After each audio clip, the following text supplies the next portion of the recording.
Welcome to Childcare Conversations, the podcast where early childhood leaders like you get real-world strategies, honest talk, and a whole lot of support. Whether you're running one center or many, we're here to help you lead with confidence and clarity. This episode is brought to you by this quarter's sponsor, Playground, the all-in-one childcare management software. We're all about managing monkeys and saving you time at your center. With this platform, you can. We're proud to partner with a team that's as committed to your success as we are. Learn more at tryplayground.com. Now, let's get into today's conversation, one we think you're really going to love. Welcome back to this week's episode of Childcare Conversations with Kate and Carrie, and we are so excited to have Julie Martinez with us.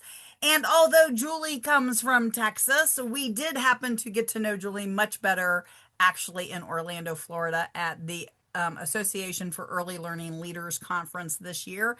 And we were talking casually after one of the workshops, and I absolutely fell in love with her story about opening her most recent school. And so that's what we've asked Julie to come on and kind of share with us today. But I'm going to start by letting Julie introduce herself, tell us a little bit about her background, maybe even how she found herself in childcare, or even how she found herself as an owner. You don't have to make this a 20-minute bio. Just letting you know. Completely understood. Yes, ma'am. Well, I'll make it short and sweet to the point. I was actually a teen mom, and I had my daughter when I was a senior in high school, and she had to go somewhere so I could finish high school. And I struggled with that a little bit. So I asked the director for a job, and she's amazing. And I love her to death to this day. She's still one of my closest friends. And she gave me a job, and it turned into a passion. I always say the industry found me. I didn't find it. And I tried to leave one time, and I was just drawn back to it. It just seemed like it was what I was meant to do. So I decided to just dig in all in, and went back to school for everything and opened my first center in Carrollton 17 years ago, on a dream and a hope and no money. And it worked out really well.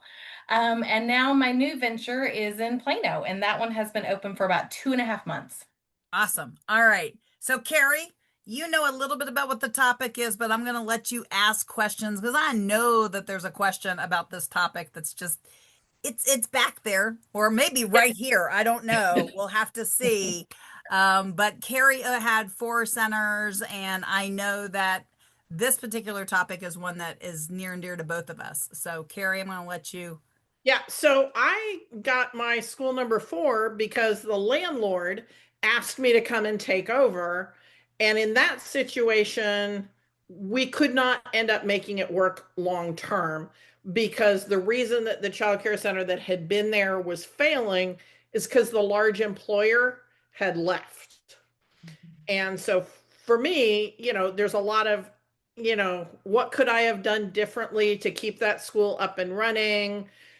It's now a restaurant and I think an ice cream shop. And there's something in between. There's 3 businesses in where that child care center used to be. One of which is a really good restaurant that I like to eat at, but it's really weird when they don't seat me in my old office. Sometimes they put me back in the preschool classroom, and I'm like, no, I need to be up there. That was my office. That's my stomping ground over there, don't you know? Yep. I have a similar story, but it's related to a dentist, so it's okay. We're all good. We don't need to talk about my dentist. Well, really, it's my kid's dentist, but that's even more of a don't need to go there. So with that, why don't you ask Julie the actual question? So what did you do to make sure that there would be enough people who would bring their kids to you to make whatever rent you have? Well, market research. That's still a work in progress. It's obviously this time right now, a lot of centers are struggling. So it's still a work in progress, but we have some really wonderful young ladies who work with me that are social media gurus, and they have had just the best time making videos. And I have honestly laughed many times at their videos. But as of right now, that's our biggest go-to to get people into the building, was just, letting people know we're here, we're open. The previous school that was there, I don't know for sure, but it doesn't seem to have had a lasting impression with the community that this was a place to be. So we're Mhm. trying to also get that reputation of this is the place you can be, and place that's safe for your kids, and come meet us and come in, and that kind of thing. So I think it's going to take a little time, but we're going to get there eventually. Well, I feel like maybe we've jumped and missed a skip, hop and a skip here. So, for those of you who are listening, Julie's most recent center actually is in a church, Yes. and it is not run by the church. And they asked Julie to come in. So basically, there was an owner who needed somebody to come and operate a child care center in their space. So I think Carrie wanted to get there, but she distracted herself. So I'm just gonna tie us. Distracted? Never. I'm never distracted. So I thought I would sew us back together. So with that, Julie, what was your initial thought? The church comes to you, they want you to do this. What immediately popped into your head? The first thing that came in my head, to be honest, was my program is not faith-based. We use Frog Street curriculum. It's more of an educational. I don't have like a basis for the faith-based part. I'm not for it. I'm not against it. I think that's something families need to work on at home. So that was a big concern of mine. So I did meet with the church, and to my surprise, they were open and willing to try this new venture with it not being an educationally based program. So, how did they find you? What made them reach out to you and not to someone else? Well, one of the employees who works for the church in their office was one of my grandparents.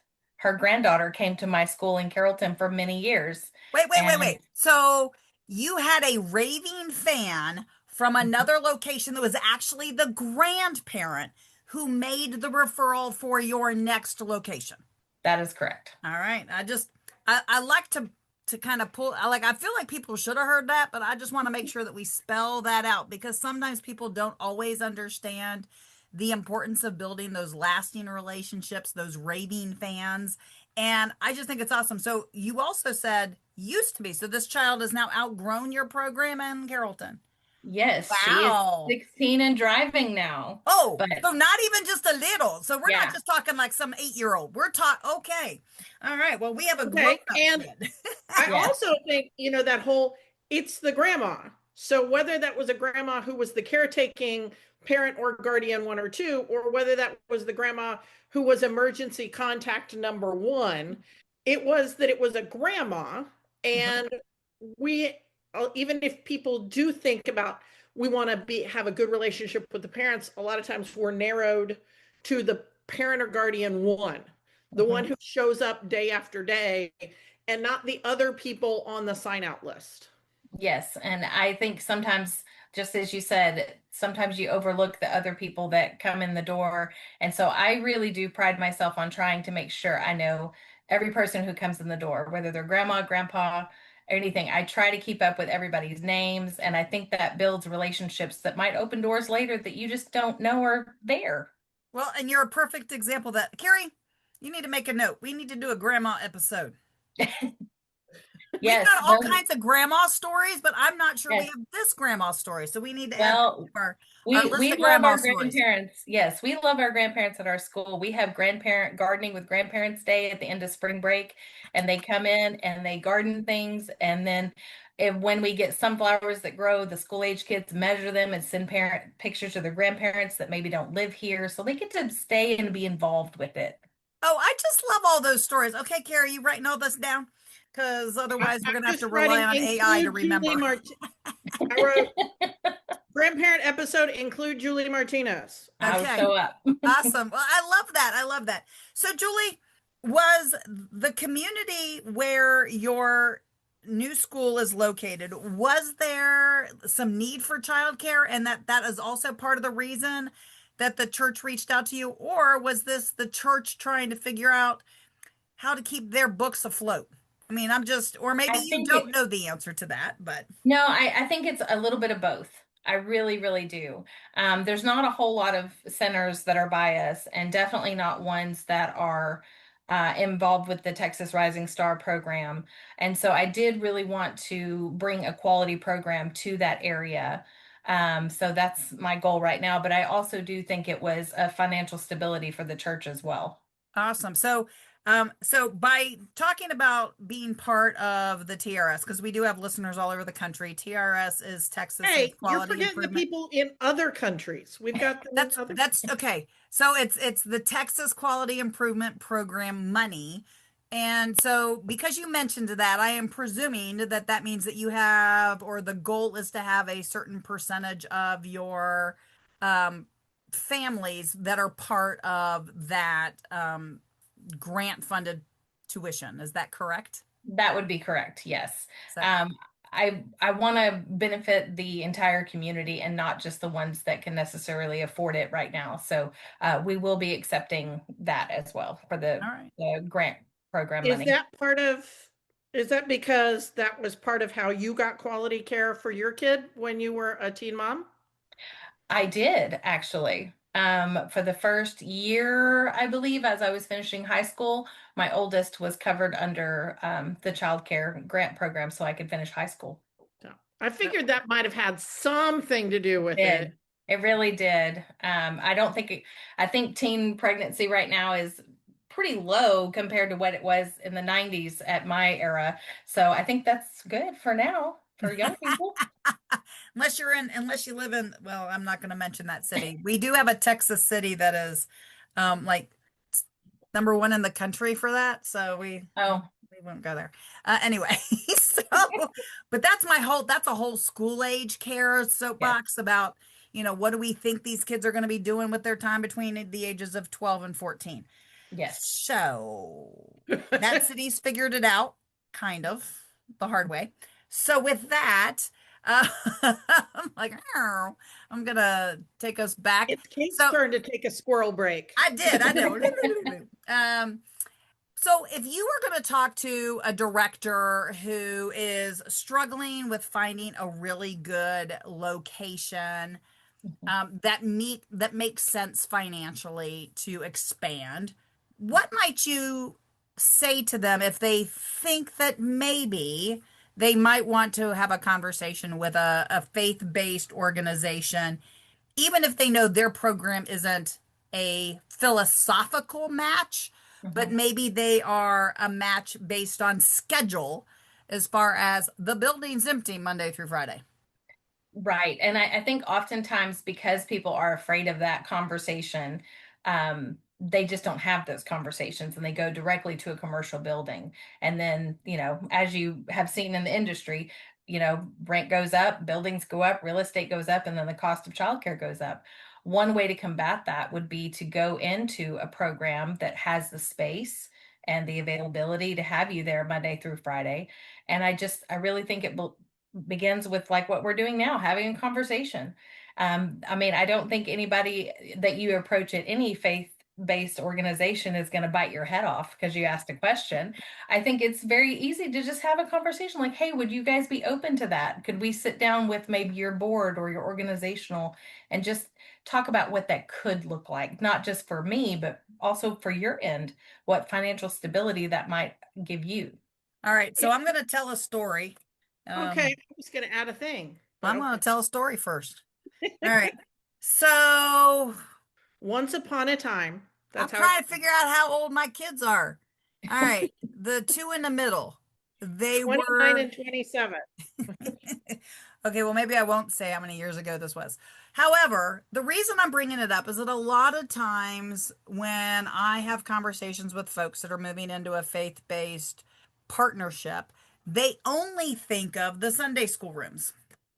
And my kids, when they were 3 and 4, the preschool that they were in, yes, the infant room and the toddler room. So those two rooms were absolutely also infant and toddler rooms for the church on Sunday or whenever they had other functions.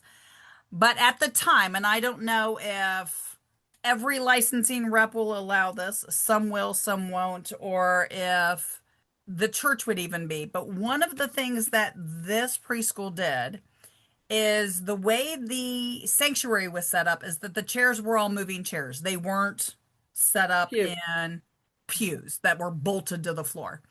And so in the back of the sanctuary, they had movable walls. And literally every Monday at 5 a.m., the staff would come and build the school. They would build the back 3 classrooms, bring in all their bring all the furniture, all of the walls, bring everything in, and for lack of a better term, set up shop for Monday through Friday. And then every Friday at 5:30, you could not be late on Fridays. they were quite on top of you if you tried to be late on a Friday. But they put it in a way that it was right next to the exterior door. So one of those 3 rooms had a direct outside door. It worked out beautifully in that setting. And as a result, they didn't have to worry about. So at the same time, I served on the board for my local church's preschool. And there was always the Sunday school kids did this to my stuff. And I'm like, the Sunday school kids are in your room for an hour. Like, what did you, like, how did you have your stuff that the Sunday school kids did that in an hour? Anyway. So, so I knew what kind of quandary and emotion that can have on not only the teachers, but on the Sunday school volunteers as well. So, just something I wanted to plant as a seed that not every arrangement has to look identical. It doesn't have to be, oh, you have an elementary school set of classrooms that you're not using. And yes, we'll use your nursery space, but you've also got these other 10 rooms that you're not using, and we'd like to rent them. So how did you have, I mean, I know they came to you, but they're still, you said you had conversations with the board. What were some of the questions, or how did you go there? Some of it was, what are your expectations for the pre-K program would be something that I asked them. And when they were talking about just being a resource for the community, I'm like, oh, I've got that. We can do that. I love communities. That's my jam all day. But I know some things, like you said, were more, there are other people using this space on the weekends. What are our expectations for like Wednesday nights when they have service or on Sundays? And so we've had a couple of issues here and there with just a water bottle being left out or something like that. But to the most part, I think it's just everybody has to go into it with the understanding that you're having a shared space, and you have to have grace for other people when they have a mistake, when they accidentally don't put the toy where the label says to put the toy. We have to breathe through those processes and really just make sure we all understand we're in this together for a common goal. Well, you brought up go ahead, Carrie. I was going to say, but even if you didn't have a shared space, there are staff sometimes who, they're working in their classroom and they have their kids. And so they're like, oh, just go down to your classroom. And so in spaces where there aren't shared spaces, the teacher can come in and the classroom looks like a tornado has come through, and the tornado's name was, Susie. And Susie told her mama, yes, I cleaned the room back up. And Susie was telling stories. Yeah, and that's so true too. Like if you have a teacher who's out and you have another teacher in there for the day, they can come back, and that happens. I know sometimes my teachers, if I fill in for them, we definitely have a conversation afterwards typically. And they're always like, well, I didn't mean to leave a mess there. I was like, I'm not saying you left a mess. I'm just saying, let's do a little better sweeping in the afternoons, try to guide everybody where they're going. But I think depending on which person goes into the room, everybody's going to find a fault in somewhere. So we may not all have the same definition of clean. Yes. Everybody's level is different. Where it goes. Yes. Even if the label's there, well, I thought it was over there.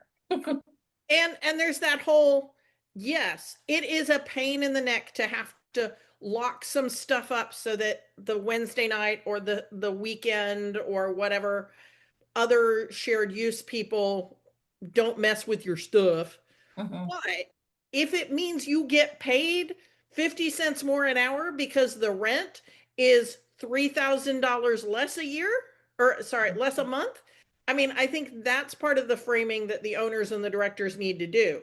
Yeah, I get that this is annoying, but because we're in shared space instead of at the strip center down the road, I'm able to pay you what I pay you and give you the benefits that I give you.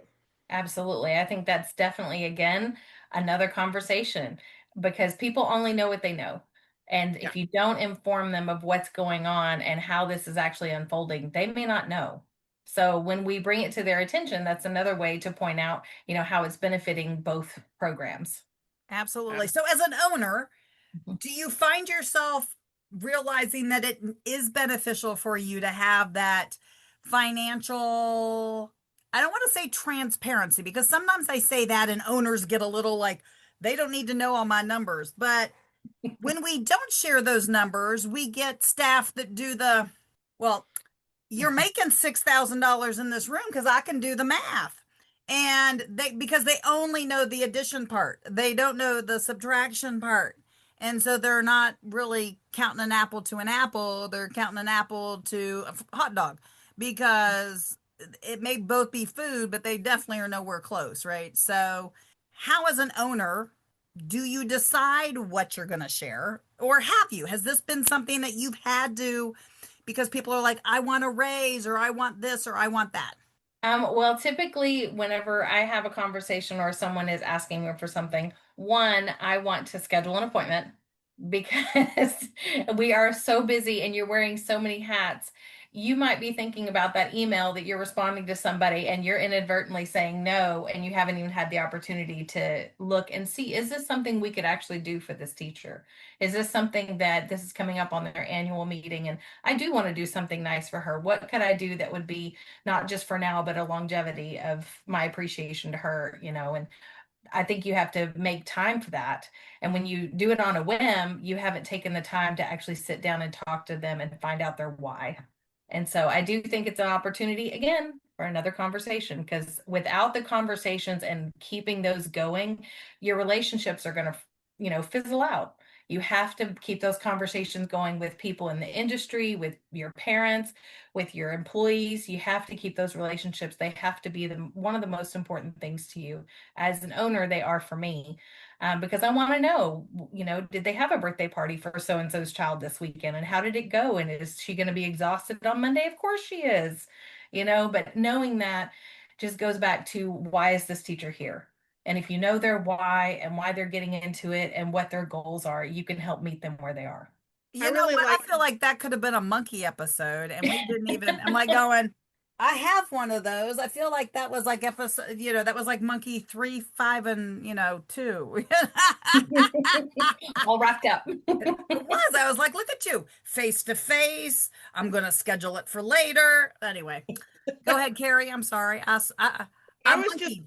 I was just going to say, I love the fact that for you, a lot of this comes back to real, honest conversation and the respect for the other person in the relationship. That it is disrespectful to just give a knee jerk yes or no answer, as opposed to saying, let's sit down and talk about that. And you talked about that when looking at for space, when communicating with a shared use partner. You talked about it with parents, and now you've talked about it with staff. So I'm going to guess you're what my ENT doctor called a heavy vocal user. I would agree with that. Yes. I don't know why, Carrie, but I just feel like that's a whole episode in itself, being a heavy vocal user. I'm just saying. Yeah, I really just value the conversation with just everybody, really, honestly, because I love getting to know people. And that doesn't mean that I'm always open to a conversation, which goes back to, let's schedule one maybe for later. Because also I think that gives the other person time to understand that you are busy and that you are going to make sure that you get to them and you can give their undivided attention to them. Because I do think oftentimes employees, parents, grandparents, anybody can kind of feel brushed off. And I don't want to leave the impression for anybody that I would brush them off. And because that goes back to being there for the community, being there for my kids, being there for my families. Well, I think somewhere in here there's a book on communication just oozing to come out of Julie. And Absolutely. Kate's trying to wrap up, and I want to say one more thing, which is, was it in your plan to have a second center, or was this just something through serendipity? Had you spoken it out into the universe and then it came, or was it just serendipity? To be honest, originally I just wanted to have one school that I could focus on and just get all my efforts into it. And then a little time went on and a little time went on. And I was like, okay, well, maybe I should look at a second school because we have something so amazing here. I would love to offer this to another community. And then we looked and it just didn't fit. It didn't fall into place. And so my husband and I had discussed that we were going to wait. And when it found us, it would. And it did. I was actually in Oklahoma at a lead for AELL, Association of Early Learning Leaders. And I got a text message, hey, have you ever thought about opening a second? And I was like, why, yes, I have. And it was that parent that her mom works for the church. well, I just love that story. Everything part about all the parts, especially that grandma part. So with that, Carrie, what would you like to say to everybody? Okay, so if you got something from this show, definitely share it with someone else who needs to know. If you'd like to hear more of these, make sure you are subscribed or following, whatever it's called on your podcast player of choice.